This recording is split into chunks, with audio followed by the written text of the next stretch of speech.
உலகெங்கும் வாழும் மாதா தொலைக்காட்சி நேயர்களுக்கு வணக்கம். இந்த நிகழ்ச்சியில் நம்ம மலச்சிக்கல், பைல்ஸ் ப்ராப்ளம், மூலம், அல்சர், கேஸ்ட்ரைட்டிஸ், இன்டைஜஷன் இதை பற்றி நம்ம டிஸ்கஸ் பண்ணிக்கலாம். அதாவது இப்போ ஒரு மனிதனுக்கு மிக முக்கியமான இது ஆயுர்வேத மருத்துவத்தில் முதல்ல கொடுக்குற இம்பார்ட்டன்ஸ் எதுக்குன்னு பார்த்தீங்கன்னா ஒரு சீரான செரிமானம் அப்படின்றது தான். Healthy digestion of the food. நம்ம எது சாப்பிட்டாலுமே அது ஒரு ப்ராப்பர் டைஜஷன், நல்ல ஆரோக்கியமாக அது ஜீரணம் ஆனாதான் நம்மளுடைய உடல் ஆரோக்கியத்துக்கு அது வழிவகுக்கும். இதுதான் ரொம்ப ரொம்ப முக்கியமான விஷயம். இப்போ இருக்கிற காலகட்டத்தில் பார்த்தீங்கன்னா நம்ம சாப்பாடுக்கு பெரிய அளவில் முக்கியத்துவம் கொடுக்கறது இல்லை. ஏன்னா வேலை அவசரம், டைம் இல்லைன்னு சொல்லி ஓடிக்கிட்டே இருக்கிறோம். சார் என்ன ஆகுதுன்னு பார்த்தீங்கன்னா என்ன சாப்பிட்றோம், என்ன டைமுக்கு சாப்பிட்றோம், எப்படி சாப்பிட்றோம், அந்த டைம் சாப்பிட்றதுக்கு முன்ன பின்ன ஏதோ ஒன்று அவசரத்துக்கு வேகம் ஏதோ ஒன்று வாயில போட்டுட்டு அடுத்த வேலைக்கு ஓடிட்டு போயிடுறோம். இதுதான் நாள் ஆக ஆக ஆக நம்ம உடம்புக்கு கிட்டத்தட்ட எல்லா நோய்களுக்கும் ஒரு 99% நோய்களுக்கு இந்த ஒரு இம்ப்ராப்பர் டைஜஷன் தான் மூல காரணமாக இருக்குது. உணவு சரியாக ஜீரணம் ஆகாமல் தான் ஒரு பிரச்சனையாக கொடுக்குது.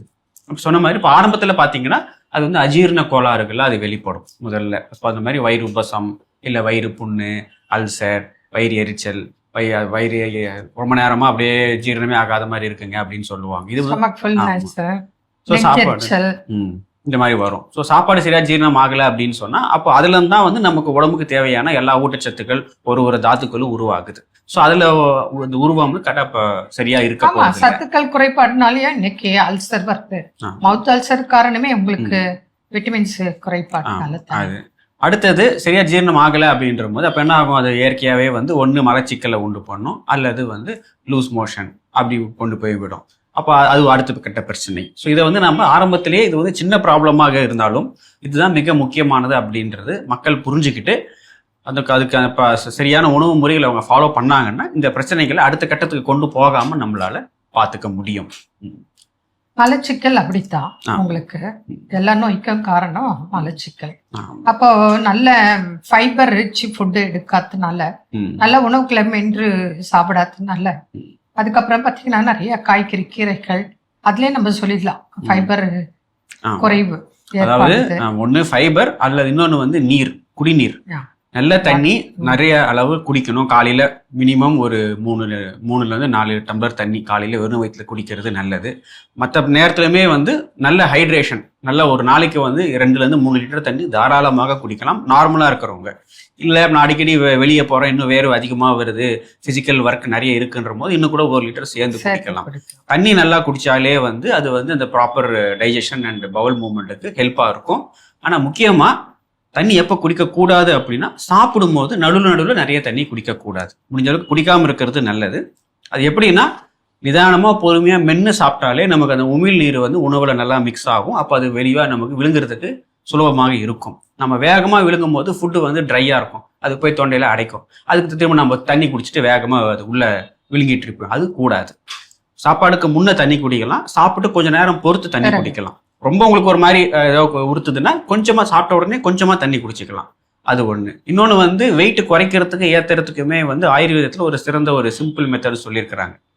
ஒருத்தர் வெயிட் நல்லா குறையணும் அப்படின்னா அல்லது வெயிட் ரொம்ப அதிகமா ஏறணும் அப்படின்னா அதுக்கேற்ற மாதிரி தண்ணி எப்போ குடிக்கணும் அப்படின்னு அவங்க சொல்லியிருக்கிறாங்க.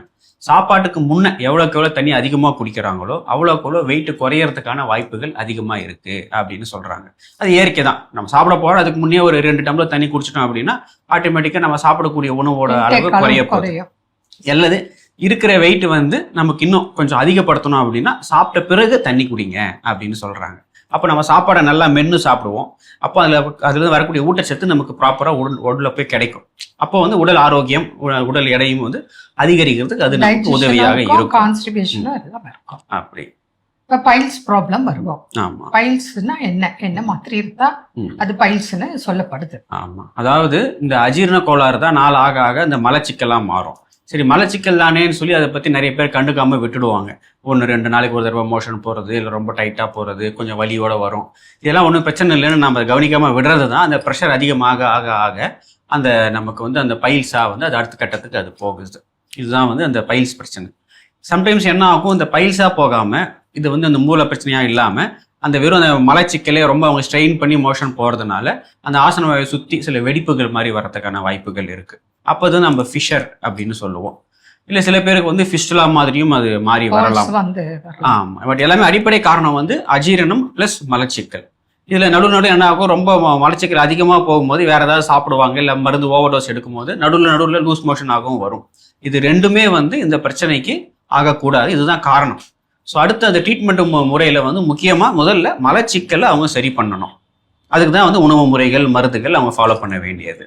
பேனஸ்ல growth இருக்கும். ஆமாம், சின்னதாக்கோ பரு மாதிரியோ இல்ல நம்ம உள்நாக்கு போல இருக்கலாம். அது 1, 2, 3 எப்படி வேணா இருக்கலாம். சிலருக்கு உள்ள கட்டி இல்ல வெளிய கட்டிகள் போல இருக்கலாம், ப்ளீட் ஆகலாம், சில டைம் பஸ் வரலாம், மோஷன் வித் பிளட்டும் இருக்கலாம். சிலருக்கு பிளட்டே கொஞ்சம் தனியா கூட போகும். இதெல்லாம் பைல்ஸ் ரிலேட்டட் தான். இப்போ இதுக்கு வந்து என்ன மாதிரி உணவுகள், மெடிசன்ஸ் நம்ம கொடுக்குறோம் அப்படிங்கிறத சொல்லலாம். அதாவது ஃபர்ஸ்ட் வந்து ஒரு ஆரோக்கியமான உணவு, நார் சத்து நிறைந்த உணவு அவங்க முக்கியமாக ஃபாலோ பண்ணணும். ப்ளஸ் நம்ம இதுக்கு கொடுக்கக்கூடிய ஆயுர்வேத மருந்துகள் பேசிக்காக பார்த்தீங்கன்னா அவங்களுடைய அந்த செரிமான சக்தியை அதிகப்படுத்தி ஒரு ப்ராப்பர் டைஜஷனுக்காக தான் நம்ம மருந்து கொடுக்கறது. கூட வந்து அந்த மூலம் அந்த கட்டி சுருங்கிறதுக்கு, அந்த ஏற்பட்டக்கூடிய புண்ணு விரைவில் குணமாகி வரத்துக்கான புண்ணு ஆறத்துக்கு வரனர் ஓப்பனா அப்படின்னு சொல்லக்கூடிய வகை சார்ந்த மருந்துகள் நம்ம கொடுக்குறோம். இது கொடுக்க என்னாவும் படிப்படியாக அது ரிலீவ் ஆகும். பட் இதில் முக்கியமாக மக்கள் என்ன கவனிக்கணும் அப்படின்னு சொன்னால், இது வந்து அந்த ஆசனவாய் பகுதியில் இருக்கிறதுனால வெறும் மருந்து மட்டும் ட்ரீட்மெண்ட் மட்டும்ன்றது ஒரு பார்ட் ஆஃப் த ட்ரீட்மெண்ட். இன்னொரு பக்கம் அந்த ஃபுட் ஹேபிட்ஸ் அவங்க கண்ட்ரோலாக இருக்கணும். கொஞ்சம் பாதி ஓரளவுக்கு நல்லா ரிலீவ் ஆயிடுச்சுன்னு சொல்லிட்டு திரும்ப போய் ஏதோ ஒரு காரமாவோ இல்லை ரொம்ப பிடிச்ச உணவோ, ஆயில் ஐட்டம், ஹெவி ஐட்டம் அது மாதிரி சாப்பிட்டாங்கன்னா திரும்ப லூஸ் மோஷனோ அல்லது மலச்சிக்கலோ ஏற்பட்டு அந்த இடத்துல ப்ரெஷர் அதிகமாகும் போது அந்த ஆறி வர புண்ணு திரும்ப பெருசாயிடும். அதனால வந்து அந்த கண்ட்ரோலா இருக்கணும். ஏன்னா பேஷண்ட் நிறைய பேர் சொல்லுவாங்க, நான் மருந்து சாப்பிட்டு இருந்தேங்க, நல்லா இருந்துச்சு, ஒரு கல்யாணத்துக்கு போனேன், ஒரு ஃபங்க்ஷனுக்கு போனேன், ஒரு பிரியாணி சாப்பிட்டேன், காரமா சாப்பிட்டேன், திரும்ப எனக்கு பிரச்சனை அதிகமாயிடுச்சு. இந்த காரணங்கள் தான் அவங்களுக்கு பொருளாங்கா பாதிப்பு ஏற்பட வாய்ப்பு. அடுத்தது வந்து சிலர் வந்து சர்ஜரி போறாங்க. சர்ஜரி தான் இதுக்கு முழுமையான தீர்வா? அதாவது அந்த பிரச்சனையோட லெவலை பொறுத்து தான் எல்லா ட்ரீட்மெண்ட்டுமே. ஆரம்ப நிலையிலேயே அவங்க பார்க்கும்போது அவங்களுக்கு வந்து நம்ம சர்ஜரி இல்லாமல் சிறந்த முறைகளை நம்ம சரி பண்ண முடியும். ரொம்ப அட்வான்ஸ் ஸ்டேஜ் போகும்போது சர்ஜரி தேவைப்படுது.